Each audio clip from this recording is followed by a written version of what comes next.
your job suck just a little bit less? Cushy. Zolak and Bertrand, 98.5, the Sports Hub.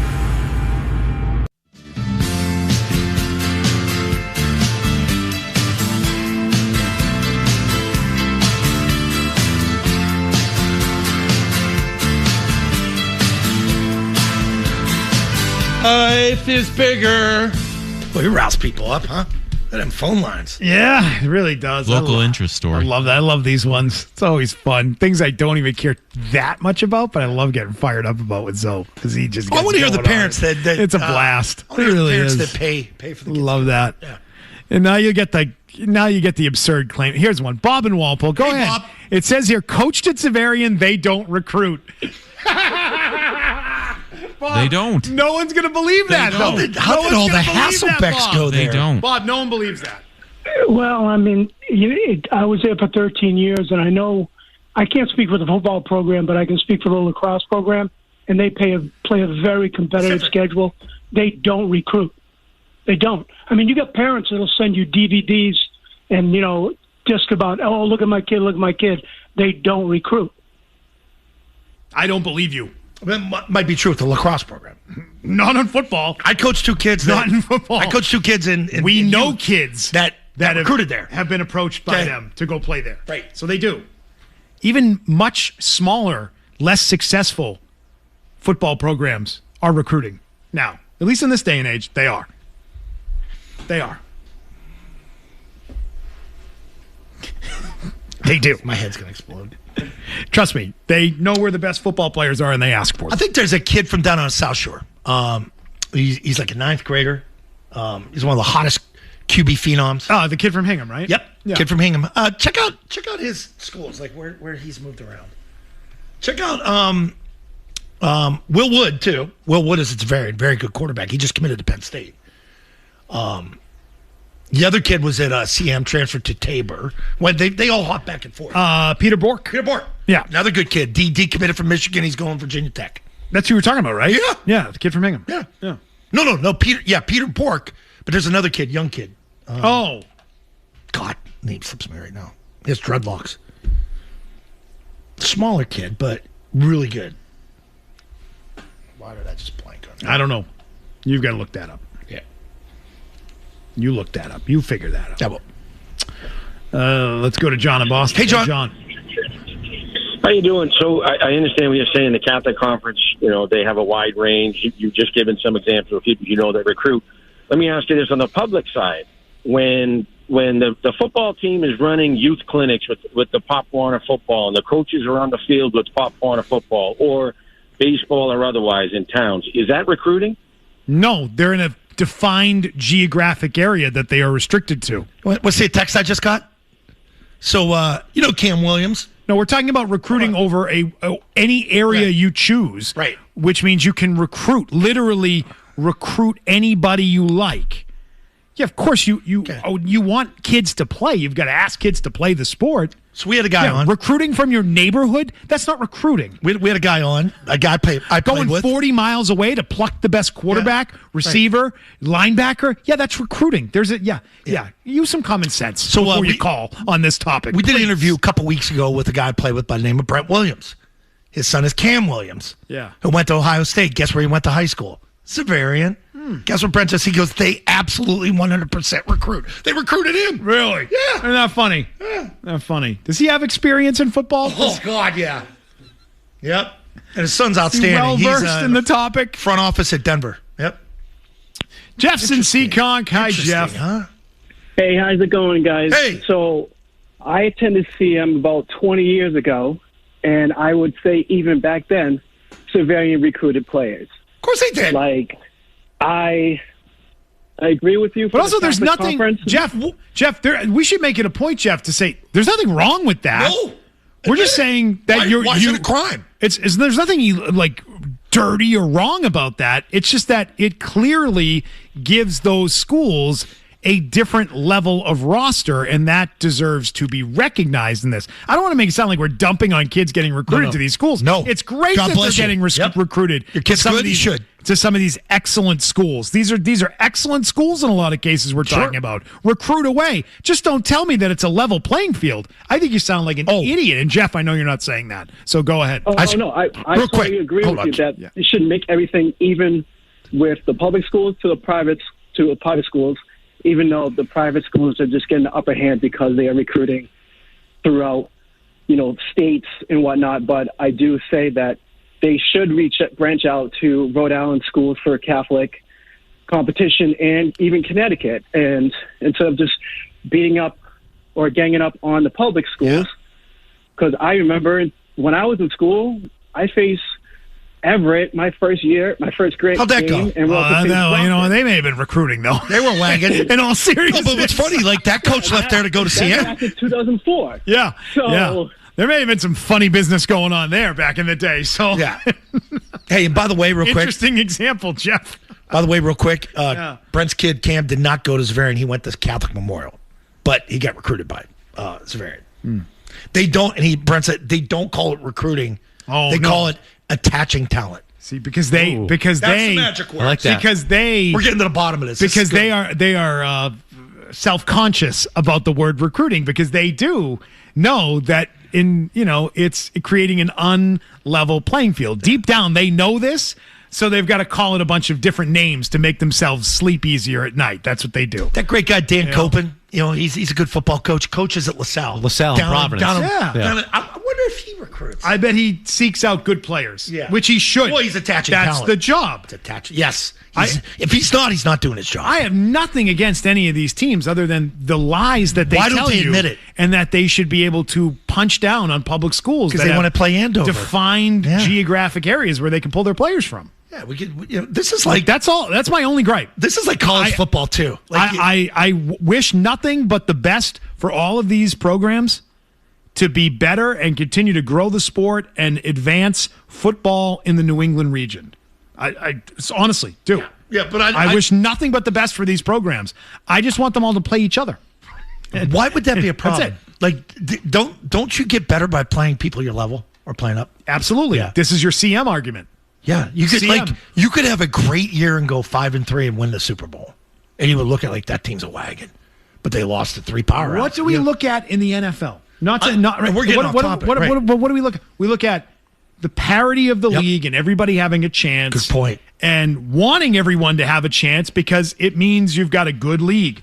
You've got a healthy league. You've got teams that don't have to have, like college football, the perfect record going into the playoffs. You've got to build something over the course of the season and then be built for a playoff run. Remember when Notre Dame acted like a bitch and didn't want to go to a bowl game? I want you to do me a favor. Look up their schedule this year.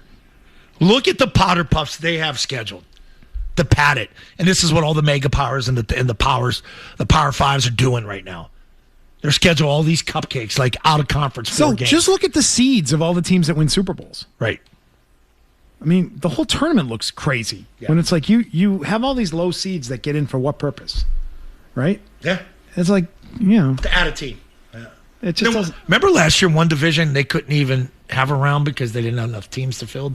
They didn't have enough players. D2 or something. Or not enough teams. I think it was Division 2. Teams opted out? There were teams that I believe opted out. They couldn't fill it. I think that was right. Yeah. Right. Yeah. Yeah, because I think like Bishop Feion got a bye. Yep. Yeah, and I think Feion ended up playing. Was it Severe? Or was it Sabine? Yeah, they ended up playing CM in the Super Bowl. It was D2. Yeah, those teams are D2. They should be D1. Tony Farmer's coming up at 1 o'clock on the program today. We'll talk to him about his interest in the Vrabel-Rossini drama of the last couple of months. That's coming up at 1. We can get to more of your calls right after this. Zolak. I got a pillow over my head. Bertrand. Doesn't make it normal. The Sports Hub. Oh, what's the matter? We strike a nerve? Did we strike a nerve? Wonder what the bylaws are. Oh, jeez. Huh? What is wrong with you people? Common sense. Play. Live in your own Fight in your line. own weight class. No kidding. Play against even competition. Stop caring about punching down against these public schools. Will you stop? Like, can you imagine saying that? What are they going to tell us next? Get our own conference? Yeah. Yeah, they're going to tell you to keep bingo. Why don't you all play each other? All the Catholic schools and the ISL schools, and where you guys are all reclassing all the time, and you're like, what's with this 20-year-old senior we got here? Like, so with all the crap you guys pull, that's fine. I'm not telling you you're wrong to do any of that stuff. I'm just saying you go play in your corner. Okay. So we did a show, one of the showcases, a Nike showcase at St. Sebastian's. Yeah. Which is a beautiful private school. We get to the turf. There's no stands. There's no lights. They play after school games. Like, I said, how do you do this? Well, like 8 people show up. That must be a hotbed, man. You know. Well, reading from no tradition, an emailer, frequent listener, not a frequent emailer, but a frequent listener. Coach of a local high school hockey team. I don't know which one. He said right now, 80% of our top players are getting picked off by Catholic schools and the ISL prep schools. Yeah, Mount St. Charles. And now there's a new threat to us, which is the vocational schools. Those are getting more competitive. Yes, they are. As there are many jobs in the trades that are in massive demand, and more students are looking towards those schools, and families are now opting for technical schools, vocational schools over the public high schools. He said the public school teams are now getting squeezed from all sides. He says, I'm living it every day, watching all kinds of great players go play at those schools. There's one in Franklin. Greg. Thank you, Greg. Tri-County. It's called Tri-County in Franklin. And they won the last 2 Super Bowls in their division and for the Voc Tech schools. But at least, again, those are defined areas that those schools serve. And it might be a couple of towns. It might be 3 towns. But they're playing their own teams. Like, it's the correct. Like the tech. Yeah. But, boy, we can't. South Shore is playing Blue Hills. Yeah. Right? It's like they like don't even they play some games at Zavarian. They meet like at another field. Like, they figure it out. You can't. The mega powers can't. Because, to your point, they want to punch down. No, it's just the worst is when the teams and schools with every advantage are the ones that whine and cry the most, that you've just got no sympathy for. You're attacking Catholics. None. Yeah, you're right. And you start making it about something it isn't, which is so absurd. It's an absurd comment, and it's meant to distract from what the real issue is, and it's absurd. And this has nothing to do with Catholics or religion. It's disingenuous at best, is what it is. Now, if he's referring just to the schools, okay, but that's not how it was said. I think it was said in a sly way on purpose to try and make it about something it isn't. Because just on the merits of the argument alone, it's going to be hard to get people that don't have an affiliation with one of these schools to agree with you. That's what I would say. Is there anyone not affiliated with any of these schools that is staunchly defending them? Is there anyone who is not a coach or an alum? Well, we can't get one call. We can't get one call. Any of those schools that would defend them on it. You're right. You get those allergies killing you today, big dog. Right. Once it starts, I know. That's 4. Yeah. 13 was my record, I think. And that's where I think they kind of lose. It's like, okay, anyone who's defending you is either a current player, former player, current parent, former parent, or an alum. Yeah, you're out of touch with reality. Or a coach at one of those schools. And you're conditioned to believe a certain way. Because you don't want people to, I don't want to say put your position down, but attack you for the decision you made to put the kid there. So I don't know who's on that big committee there. They must be making so much money. I would just speak to the committee and say, guys, you don't owe them anything. You owe them nothing. You owe them nothing. Not a damn thing. When you do the bookkeeping for these schools, they must be raking in so much money to get all this talent from outside towns. I doubt it. Come in and pay. Listen, they're well-funded institutions. I don't think it's the athletes that are funding it, though. I think it's the other kids. I think it's the scientists and the engineers that are paying the full ride, the full tuition to attend. I don't think it's the tackle and guard. I think it's hysterical. I know. I don't think the quarterback is the one. I'm not going to name one of the schools, but there's one kid from our town, a couple other surrounding towns, And I know the pickup point in town where the parents take turns to drive them to this school. I'm not going to say what school it is. Yeah. It's around here. And you look at the car, and you see all these big kids stuffed in, and like, where are they going? To a football game. Oh, they're going to school. With their backpacks. I don't understand. What is going on? When you look at the car. I'm saying when you look at the car, it's all 6'3", 6'4" kids jammed in, yoked. Like they're getting carpools to school. What's wrong with this? Because I'm not following along. 5 different towns that are meeting at a town. They rent them. Oh, so where what? The parents pick them up. I don't have an issue with that. What's the issue? Right. But my point is, they don't admit it. They don't admit it. Don't admit what? That they recruit these kids and bring them in. And pay for them. Yeah, it's just foolish. I know it for a fact. And nobody buys it. Nobody believes them. Even if they're prohibited. Is that part of your job as coach? Nobody believes you. Is that part of when you take the contract or you take the job that you talk about it that way, even though you don't believe it? I think it's understood. It's a front, right? It's understood. Yeah, it's like politics. Pete in Pembroke, what's up, Pete? Petey. Hey, guys, how are you? Good. I'm with you on this MIAA. I mean, the whole recruiting thing, the Catholic Conference used to be the kings of recruiting. I mean, look at Central Catholic up in the MVC. They're recruiting from southern New Hampshire, all of Massachusetts, and then they go play those public school leagues and kick the crap out of them, if you would. I think what we're running into more is less the Catholic Conferences being able to keep up, but now they're getting picked off by those ISL schools who are now taking the sophomores and the juniors who are really good. Yeah, reclass. I think it's all it's all because of how much, these showcases and things like that. The kids are getting so much more, put out on a platform that they make them much more wantable.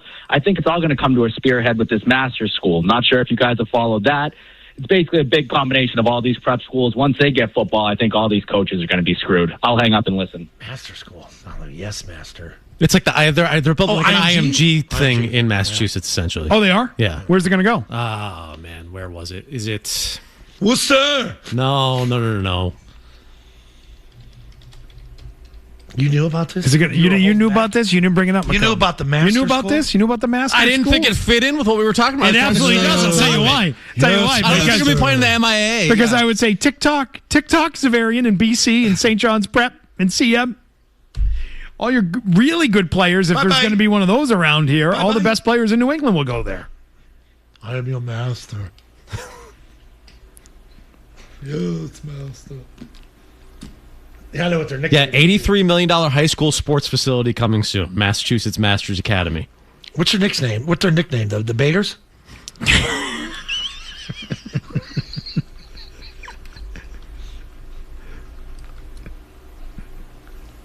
Let's go B. Where is it going to be? Is the best question. Stowe. In Stowe. In the middle of nowhere. Oh, they got a lot of land out there. I think Spooky World was out there, wasn't it? Is that right? Yeah.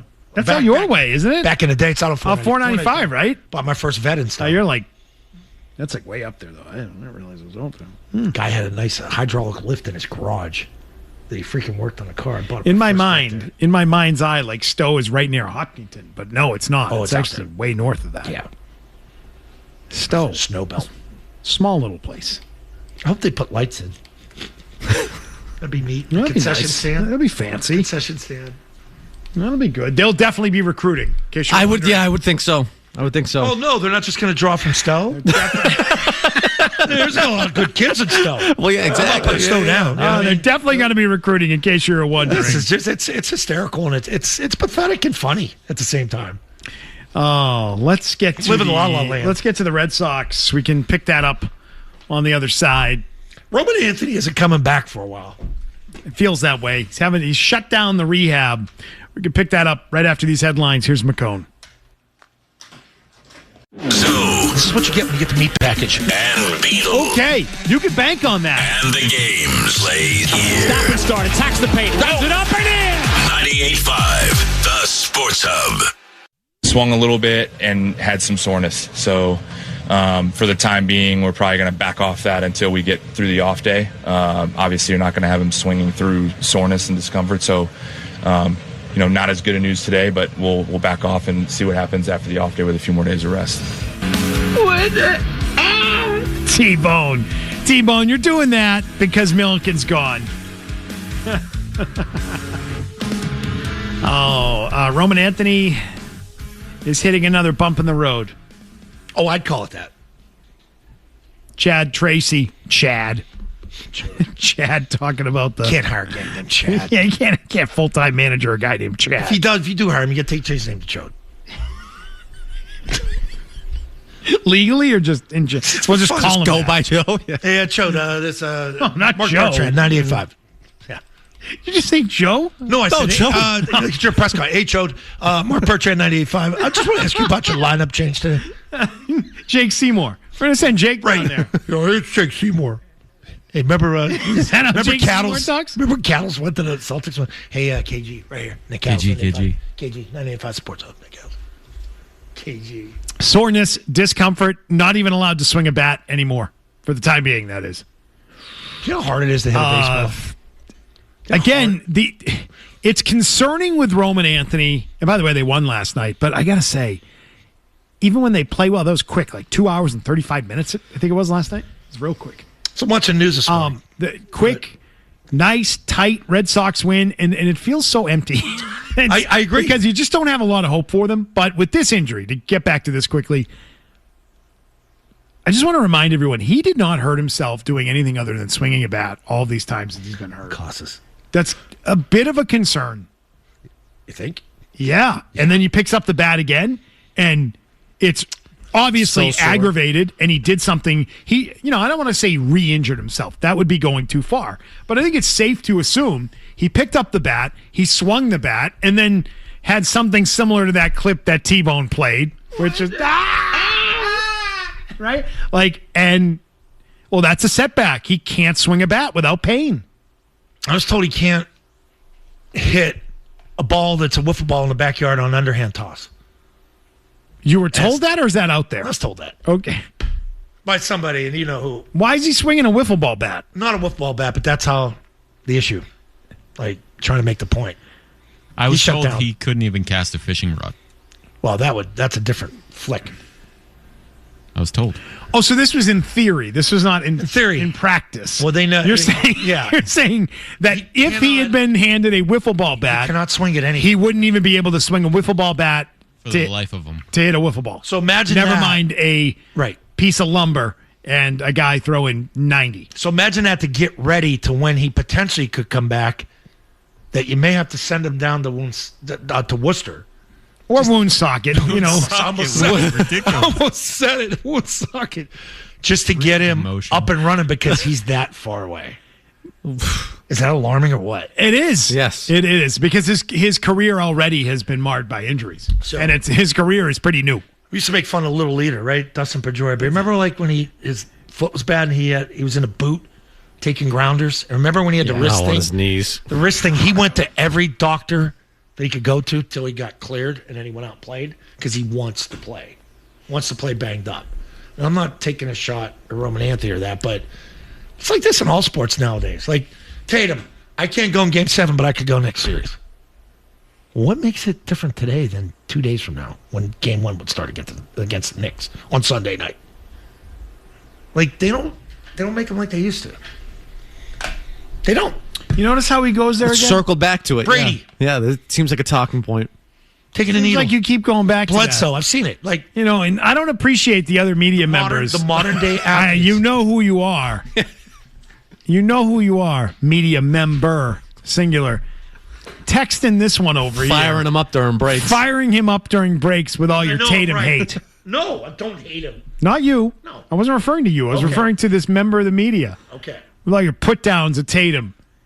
And all your propping up of Jaylen Brown. Don't worry about it. He knows basketball. Another hint. Don't worry about it. But I'm just going to tell you, I don't appreciate that. He knows basketball. I don't appreciate that more than interference that you're running right now. He knows basketball more than me in the NBA. I don't appreciate any of that. More than I ever would. Be Rob. Oh, no, come on. No, B-Rob's taking it. Come on. B-Rob's on the take. We're also fair to say. Fair to say, Roman Anthony, yes, is closer to a injury-prone disappointment than he is the perennial MVP contender that we all thought. I brought up Ellsbury yesterday. Is that even an argument? That's not even an argument. Fair to say. It is. It's totally fair to say. It's like that Ellsbury feel. Sky's the limit, but guy's banged up all the time. Is he more like? I mean, based on what you know, reality, and what I'm seeing right now is this guy's a bust. What? Well, I wouldn't say no. So that's why must you live in extremes, T-Bone? Oh, because he's carrying us. Well, you called him slow. You were the first. T-Bone was the first one to call him Slowman. He's Slowman, Anthony. Yes, but I would tell you, Popgun arm. Based on what you've seen, it's unbelievable. The evaluations here. Relax. Okay, no. It's way too early to call this dude a bust. Anthony, a popgun arm. Slowman Anthony, bad throwman Anthony. T-Bone has made him into a 3-tool player for the time being. 2.5. And no, I mean, based on what you've seen of Roman Anthony's career to this point, you would be completely fair to think to yourself, will this guy stay healthy in long stretches to be able to carry your team, be a real important piece of your lineup day in and day out? And that doesn't even speak to the talent or production. That's just to health. He's your big ticket. I'm not talking about how good of a player he is. I'm saying just based on health. Will he be able to stay right now, to me, to cross sports, he's Robert Williams. A luxury when he's in the lineup. But that's not fair. That's not fair either, because Robert Williams had like a diagnosed degenerative knee. This kid could have a degenerative wrist. He might. I mean, but we don't know that yet. Well, think about how many whacks at the ball he's taken. This kid might not fight through pain. We don't know. Like, man, I had the elbow, and when that thing's humming and hurting, you can't throw. I had that tendonitis, and he's so damn young. But if there's a twitch in there, or say he needs it to be surgically repaired, like it happens, you should be scared. He can't swing a bat right now. Chris Sell, like always getting some weird thing, Woe is me. I think he's more like Ellsbury, or I hope he's not Casas. Jesus, that would be bad, because this guy's your future, your hope. The first guy you really felt good about since Devers left or Ortiz has left. He's young and he's the face of the team. And he can't get out there. It's me. What good is it to hit the ball hard if every time you hit the ball hard you get hurt? Costas will tell you that's like a train wreck, car wreck. It's like a car crash. Yeah. But simulated him. How's he doing, by the way? It's still down in Florida, I think, right? All right. He's in a dugout. He's going to get going soon. Yeah. Bring his mask, his hood. They could use him. He's out in the outfield sunning himself while Milliken oils him up. Oh, he's got time for it now. Remember when Milliken wore his hood? His face thing. When's Milliken start working? He's already started, man. He's already fired up. Yeah, ready to go. Man, George spitting baseball takes. Let's transition into the Patriots and talk about their schedule a little bit more. Oh. We knew their first month was difficult. Mm-hmm. I bet you didn't know it was this difficult. I'll explain what I mean by that coming up next. So, why do you think people listen to Beetle? He's got a big... Zolak and Bertrand, Sports Hub. Can we just show teams coming off Super Bowl loss? Dust, can it's not the Super Bowl hangover. I get it. All right. 13 missed playoffs outright. Only 11 won a playoff game. 1 won a Super Bowl. It's your Pats. Oh, wow. That's good. Here's the problem, though. What about the same time frame, just getting your teeth kicked in the Super Bowl? 14 teams. None made a Super Bowl. Only 4 won a playoff. 10 or more getting their teeth kicked in? Well, you lost by 16. So I'll be honest with you. We really lost. I mean, 16 on the scoreboard, but yeah. Really felt like 30. Yeah. So you're on the record that this is worst case scenario. Yeah, it's not great. That this is not. This is the last matchup you wanted. Yeah, I didn't want this one at all. But you know what? Hey, you got to dance with You got to play the game. I'm with Greg. Let's find out where we're at. Yes. If we win, oh my God, don't let us win. Don't let us. And I'm not worried about that. If you lose, now you wouldn't want to get blown out. But if you lose. You know where you're at. You know what you got to work for, and you got the whole season to build them. Ready for this? Yeah. You know that the Patriots' schedule is more difficult this year than last year. Of course. Would you be surprised to know? And by the way, that, of course, is first things first on the start of this schedule. How did Nick Wright say it? They got their teeth kicked in? Is that what he was he referring to the Patriots there as getting their teeth kicked in? Yep. Anti-Pats guy. Yep. They have the hardest opening month schedule, the New England Patriots, in 40 years in the NFL. No one has had a schedule, combined strength of schedule, going into week 1, knowing that the winning percentage of those 4 teams the year before was .721 going into this. It's the highest anyone has faced in 40 years. That is from CBS Sports Research and John Breach. To make things worse, as we know, 3 of those 4 games are on the road. So just based on strength of schedule, strength of opponent to start a year, it's the hardest in 4 decades. And oh, by the way, 3 of the 4 are on the road. And one of them is in Jacksonville. And one of them is on opening night with the 12s and is, banner night against the team you just got smoked by in the Super Bowl. So you, geez, that's not good. You made the comment that I wonder if, the team's happy, meaning the Patriots, the organization's happy that they have to open up the season out there, to kick things off on a Wednesday night. If you're Seattle, you had their number in the Super Bowl. This is supposed to be your big night. Is there any danger that they look at as tell you what, they kept their whole staff together. We got a new offensive coordinator. We don't have our running back. We lost a couple guys. Our quarterback's not that great. He manages games. Jesus, no, that's what you they're going say. to come. They're going to come in here. That's what you say about their quarterback. They don't say that about their quarterback.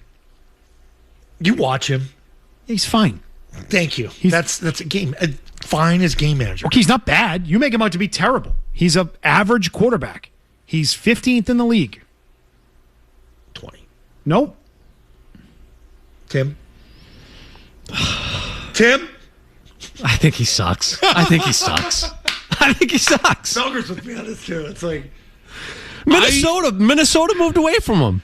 He went 14 games. And they said we're good. They said we won JJ McCarthy. How'd that work out for them? Not good. Oh, okay. Not good. All right. Credit where credit's due.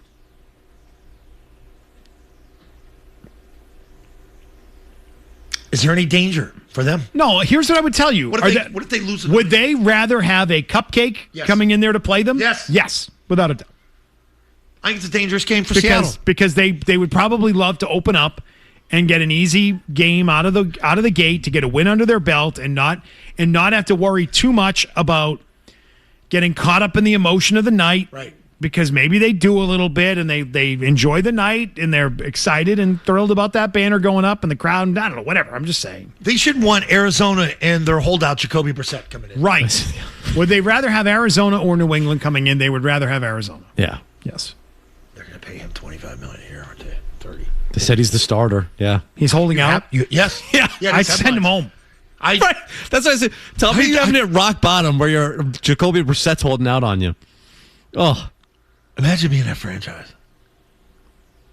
You had Larry Fitzgerald for so long. He's holding out. What are we doing? They haven't been good since Kurt Warner was there. Jacoby Brissett's you laugh. I'm not Kobe's a good kid. On. What are we doing? If you're a Cardinals fan, you're just his agent's telling him, dude, they don't have anybody. You're one of 32. That's the market. You say it all the time. Don't hate the player, the market. It is what it is with that position. Yeah, but he's under contract.